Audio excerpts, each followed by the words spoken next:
relatos de quem está em Israel é de que esse é um ataque sem precedentes. Então vamos para lá conversar com o jornalista Henry Galski. Ele vai trazer para a gente a situação de momento.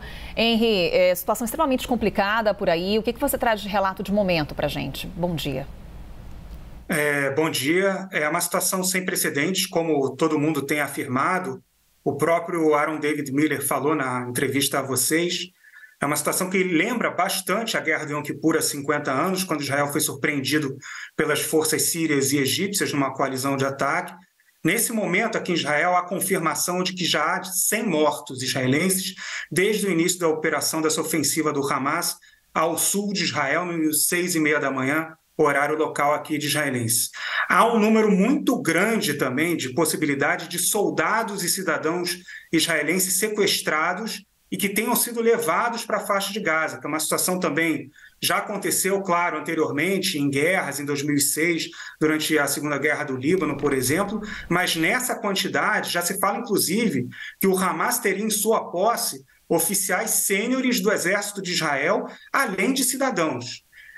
O que mais chama a atenção em relação ao que está acontecendo é que Israel perdeu um pouco da própria soberania do território, do sul de Israel. Houve a invasão a kibbutzim, que são pequenas comunidades israelenses coletivas, e essas pequenas comunidades foram invadidas a ponto de terroristas do Hamas circularem por essas comunidades livremente, sequestrarem pessoas. Um dos relatos é que um bebê foi encontrado numa dessas comunidades sem os pais, porque os pais foram levados, sequestrados pelo Hamas para a faixa de Gaza. Então, não sei o quanto você tem o hábito aqui de Israel, normalmente nas casas existe um quarto de segurança com uma porta de ferro para travar em caso de uma guerra, um ataque, com mísseis e tudo mais. A informação que eu tenho de uma fonte num desses kibbutzim, numa dessas comunidades do sul de Israel, é que ela está trancada dentro desse quarto, enquanto houve do lado de fora a tentativa de terroristas de invadir a casa dela. É uma situação absolutamente sem precedentes, como tem sido relatado, e ao longo da manhã, durante o início dessa ofensiva, há uma série de vídeos e registros de terroristas do Hamas circulando livremente pelo sul de Israel, atirando a ermo completamente.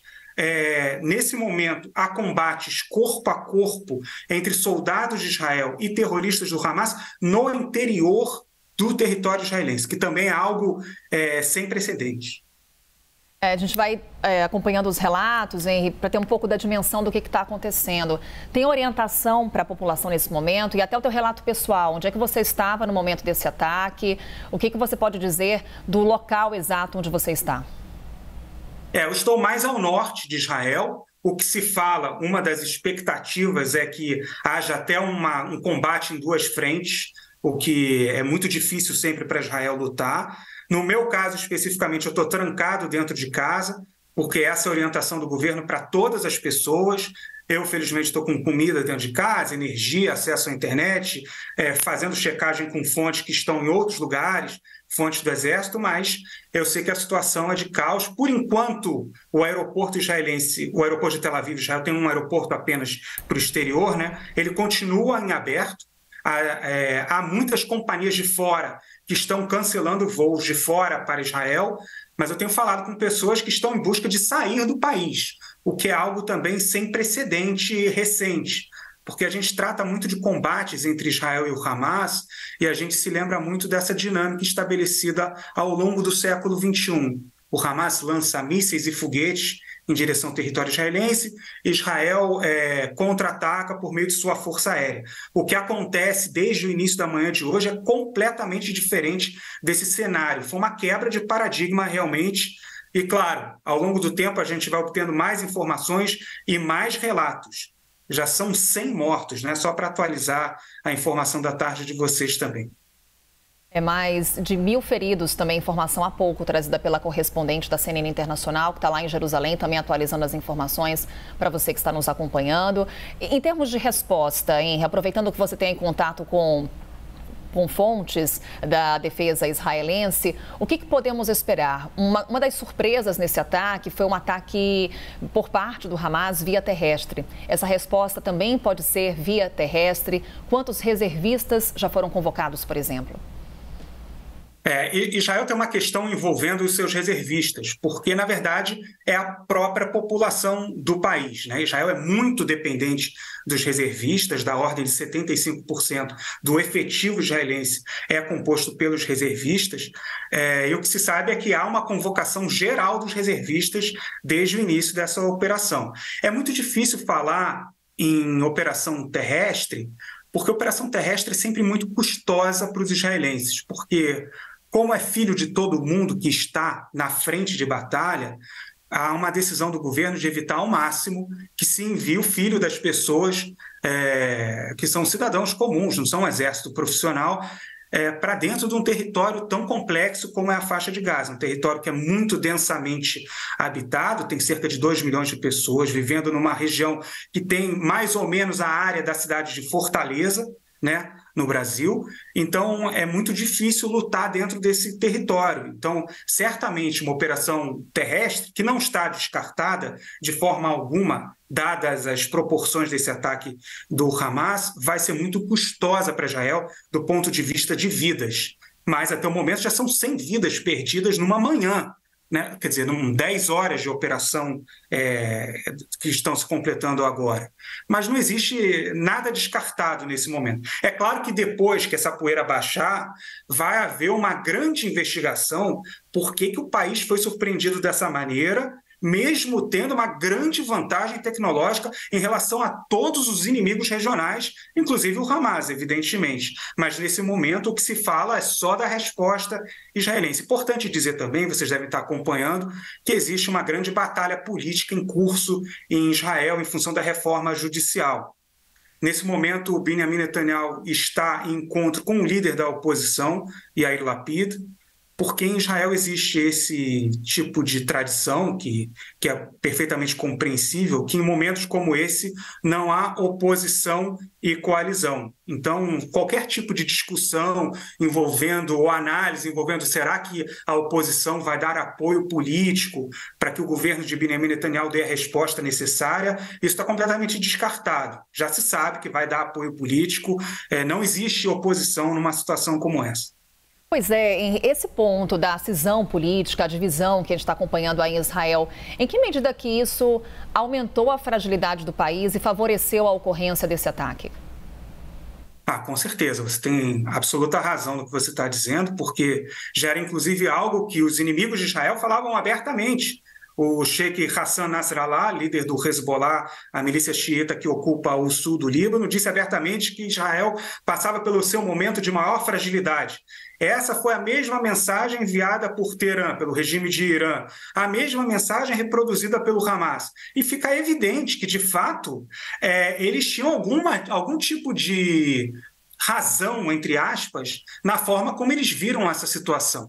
Porque se eles conseguiram se infiltrar em Israel com essa facilidade e surpreendendo as forças de segurança, é evidente que o estado de alerta e a superioridade tecnológica de Israel não foi colocada para trabalhar a favor de Israel numa situação como essa. Isso vai ser cobrado depois, mas no momento a preocupação é como Israel vai reagir. Já se fala de caças israelenses a caminho da faixa de Gaza, já realizando ataques contra alvos do Hamas, como de costume acontece, e um grande efetivo também terrestre foi mobilizado para o sul de Israel, porque, enfim, é preciso combater corpo a corpo nesse momento e retomar o controle da soberania do país, que foi afetada diretamente por essa ofensiva grandiosa e muito ousada por parte do Hamas. E a gente entra num ponto, quando você traz manifestação por parte do Hezbollah, Henry, o quanto que essa vulnerabilidade exposta de Israel pode culminar num espaço para que outros grupos também passem a atacar o território. Há essa preocupação por parte das autoridades israelenses também? Há de forma explícita. O próprio Benjamin Netanyahu, primeiro-ministro, na medida em que deixou a reunião do Gabinete de Segurança israelense, emitiu um comunicado deixando claro que um dos objetivos era impedir que outros grupos e outros países se unissem a essa ousada operação do Hamas. Então, um dos objetivos de Israel, claramente, é dar uma resposta que seja de tal forma eficiente, se é possível dizer isso, e intensa, que impeça esses grupos regionais que são inimigos abertos de Israel, de se juntar a esse tipo de ofensiva por parte do Hamas, que inclusive pediu isso. O Hamas pediu não só uma mobilização de grupos terroristas localizados na Síria e no Líbano, mas também, isso é muito importante dizer, que a população árabe israelense se mobilizasse para causar fogo na terra nos pés da ocupação. Esse foi o termo usado pelo Hamas. É importante dizer que dos 9,5 milhões de cidadãos israelenses, quase 2 milhões são árabes israelenses, são cidadãos árabes que vivem em Israel, inclusive aqui na cidade onde eu moro, há um contingente bastante grande de população árabe. A tentativa de levar essa população a se juntar a essa operação é, mais uma vez, uma tentativa do Hamas de se colocar como a principal força na liberação da Palestina, enfim, em todo o discurso que eles fazem ao longo dos anos, né? Henri, é claro, você deixou muito claro aqui nessa nossa conversa o objetivo nesse momento das autoridades israelenses. É o socorro às vítimas, é como se dará essa resposta, mas você também traz para a gente esse ponto, que é a falha dos serviços de segurança, serviços de inteligência das autoridades israelenses. Já há alguma cobrança nesse sentido ou alguma manifestação para esses questionamentos? Olha, há questionamentos por parte da imprensa, por parte dos cidadãos nas redes sociais e de todas as formas. Agora, manifestações, por exemplo, nas ruas contra a falha da segurança não há, até porque há uma orientação muito clara por parte das autoridades que as pessoas devem permanecer em casa. Você sabe, todos os sábados, no final da tarde dos sábados, ocorrem as manifestações contra a reforma judicial. Essas manifestações já foram canceladas, porque não existe nem clima, nem segurança prática para que elas sejam realizadas, porque o país está sob ataque. Então, tudo isso está sendo colocado de lado nesse momento e, evidentemente, esses assuntos eles vão retornar na medida em que os dias passarem. Essa guerra, em algum momento, ela vai terminar. E aí sim haverá uma cobrança profunda da sociedade israelense em relação às autoridades de segurança do país, cuja confiança foi quebrada, exatamente como aconteceu em 1973 na Guerra do Yom Kippur, é importante lembrar. Há pouco também trazíamos as informações dos Estados Unidos, Henri. Qual será a resposta também das autoridades americanas? Expectativa para uma conversa de Joe Biden com Benjamin Netanyahu. Essa conversa pode estar acontecendo nesse momento, uma conversa por telefone.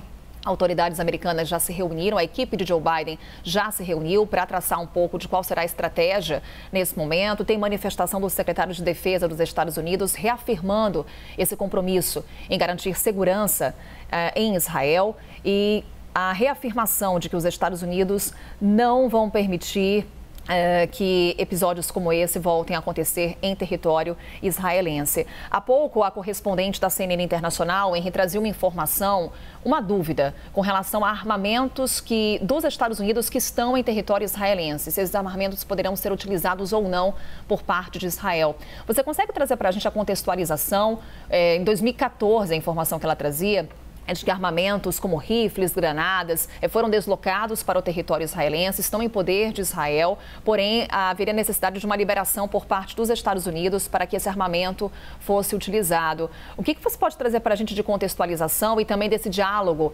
entre Israel e Estados Unidos, aliados aí de longa data?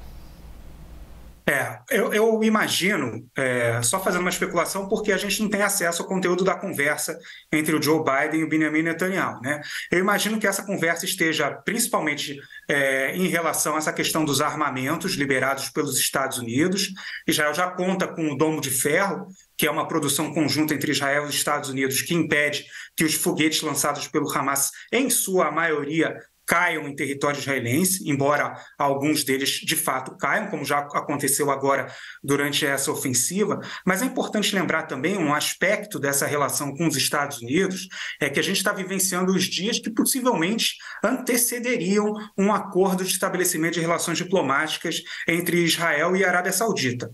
Esse acordo ele tem sido mediado pelos Estados Unidos. Os Estados Unidos vivem também a antecipação de uma campanha presidencial no ano que vem.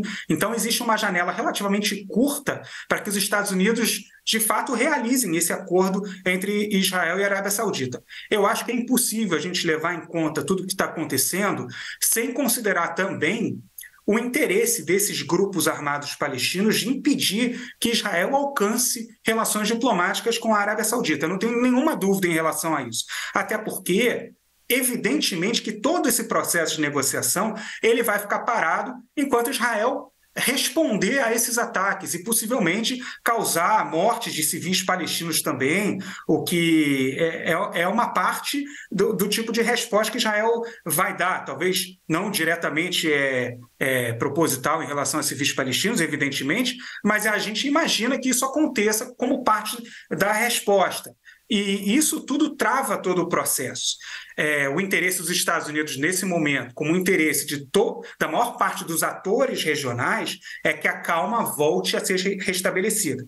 Evidentemente que isso não vale para os atores regionais, que são os inimigos de Israel, que são o Irã, o Hezbollah, o Hamas na faixa de Gaza, a Jihad Islâmica Palestina, que é financiada e armada pelo próprio Irã, e uma série de milícias pró-Irã que atuam em todo o Oriente Médio, no próprio Líbano, na Síria, enfim. Eu acho que a conversa gira muito em torno disso, de entender o quadro mais amplo do Oriente Médio, mas, ao mesmo tempo, tentar resolver o problema imediato. Israel tem um problema imediato para resolver, que é uma perda de soberania, uma infiltração que nunca aconteceu nesse volume em Israel, e é preciso retomar o território, quer dizer, as pessoas estão em casa trancadas, há um movimento de fuga de Israel, o país está absolutamente parado, né?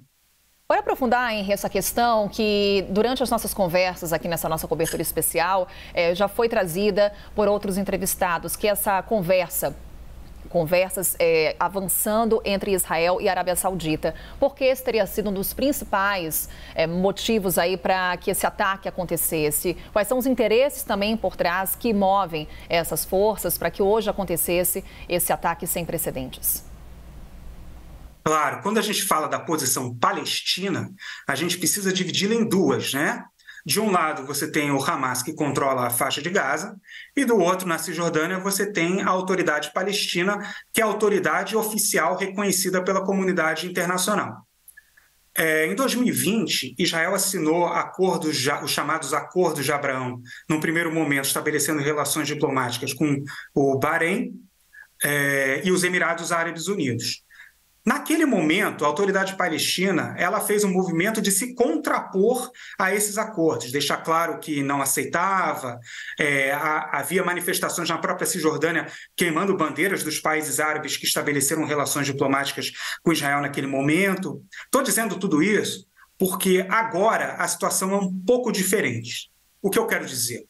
A autoridade palestina, ela preferiu, nesse momento, adotar uma abordagem mais pragmática em relação à possibilidade de um acordo entre Israel e a Arábia Saudita. Por quê? Porque ela se juntou à Arábia Saudita numa tentativa de estabelecer um pacote de vantagens aos palestinos que possa dar benefícios concretos a eles a partir do estabelecimento de relações entre a Arábia Saudita e Israel. E um dos compromissos da Arábia Saudita, pelo menos uma parte das informações que vazam, são divulgadas e que a gente pode construindo o quadro mais amplo, é que uma das preocupações da Arábia Saudita é que Israel dê concessões reais aos palestinos. E isso provoca também uma disputa interna na política, no jogo político palestino. O Hamas tem todo o interesse de prejudicar essas negociações, porque ele também não quer ver benefícios concedidos por Israel a partir de negociações políticas, que é a antítese da luta que eles travam. Eles defendem um discurso de que Israel só pode ser derrotado a partir de um enfrentamento militar. A ideia de que Israel possa dar concessões significativas aos palestinos por meio de negociações políticas é tudo o que o Hamas mais teme no jogo aqui de alianças regionais.